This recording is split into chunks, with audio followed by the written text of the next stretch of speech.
আপনাদের সেই সময়ের কথা বলবো যখন আরবের সৈন্যরা ইতিহাসের এক অনন্য অধ্যায় লিখেছিল। এটি ছিল খালিদ বিন ওয়ালিদের নেতৃত্বে পারস্যের বিরুদ্ধে অভিযান। তখন আরবের সীমান্ত থেকে শুরু করে পারস্যের সম্রাটের রাজ্য, যা দখল করা অসম্ভব মনে হতো, তার দিকে এগোতে তাদের সাহস লাগছিল। কিন্তু খালিদ বিন ওয়ালিদ ছিলেন এক ব্যতিক্রমী নেতা, যিনি শুধুমাত্র সেনাপতি নন, ছিলেন কৌশলবিদ, যোদ্ধা এবং মানুষের মনোবল জানতেন যেমন কেউ অন্য জানত না।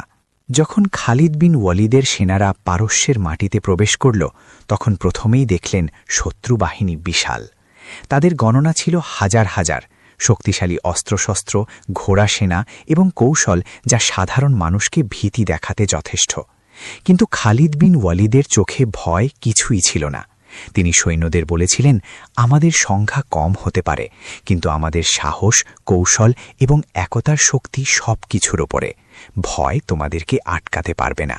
আমি মনে করি সবচেয়ে গুরুত্বপূর্ণ মুহূর্ত শুরু হয়েছিল কাদিসিয়া যুদ্ধে। খালিদ বিন ওয়ালিদ নিজেই সামনের সারিতে ছিলেন। তিনি শুধু সৈন্যদের নেতৃত্ব দেননি, যুদ্ধের প্রতিটি ছোট কৌশল তিনি পর্যবেক্ষণ করতেন। শত্রুর বাহিনীর দুর্বলতা ধরার জন্য তিনি ছায়ার মতো চলতেন।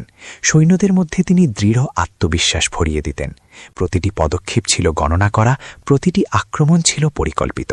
প্রথম রাতে খালিদ বিন ওয়ালিদের সেনারা পারস্যের শিবিরের চারপাশে ঘেরাও তৈরি করল। বাতাসের শব্দ, ঘোড়ার পাগড়ি, দূরের নদীর পানির আওয়াজ, সবকিছু যেন হঠাৎ শত্রুকে আরও অস্থির করে তুলল। খালিদ বিন ওয়ালিদ সৈন্যদের একভাবে সাজালেন যেন শত্রু বুঝতে না পারে আসল আক্রমণের দিক।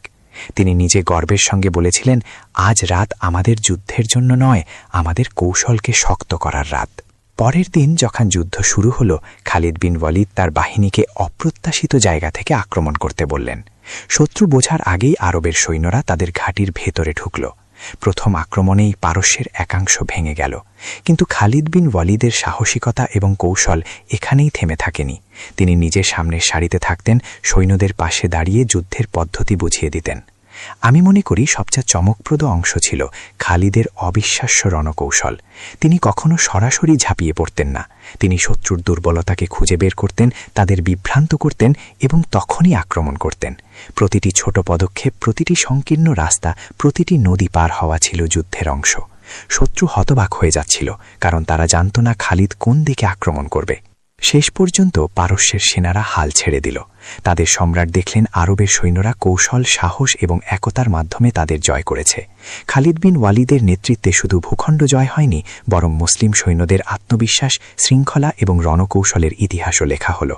আমি যখন ভাবি, তখন মনে হয় এই বিজয় শুধু যুদ্ধের নয়, বরং মানুষের মনোবল, কৌশল এবং ধৈর্যের এক অনন্য উদাহরণ। আজও যদি আমি সেই যুদ্ধের কথা মনে করি, মনে হয় আমি সেই মাঠের মধ্যে দাঁড়িয়ে আছি। খালিদ বিন ওয়ালিদের নেতৃত্ব দেখতে পাচ্ছি, সৈন্যদের সাহস অনুভব করছি, আর শত্রুর ভীতি কানে শোনা যাচ্ছে। ইতিহাসের সেই অধ্যায় যেন জীবন্ত হয়ে উঠেছে। আমি জানি সেই দিন শুধু পারস্য জয় হয়নি, ইতিহাসও জয়লাভ করেছে।